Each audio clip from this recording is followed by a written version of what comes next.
This is just a screenshot of a guy getting punched by Dana Andrews very violently in the movie called The Best Years of Our Lives from 1946. This was right after World War II.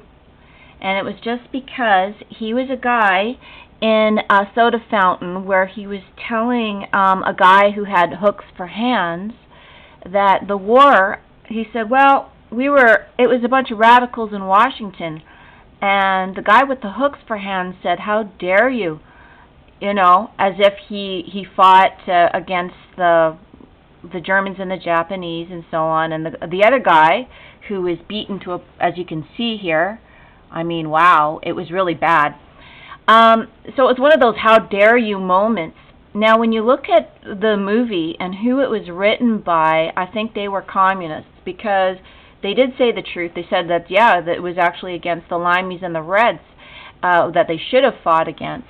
Now, the actor who played the guy with the hooks for hands, who is portraying a war hero, well, I looked up his bio, and he actually blew his own hands off in North Carolina as detonating some dynamite, because after Pearl Harbor he joined the war, but he never saw action or combat, and then he joined the AMVETS and supported getting rid of MacArthur back in the Korean War. So what happened is this guy was idolized as a war hero when actually he was in North Carolina blowing his hands off to get those hooks for hands, and he is actually depicted as a typical World War II guy coming out of combat. Now, of all the thousands and possibly millions of men that they could have got to play that role as a real, how come only this guy would be willing to play this part in this subversive movie?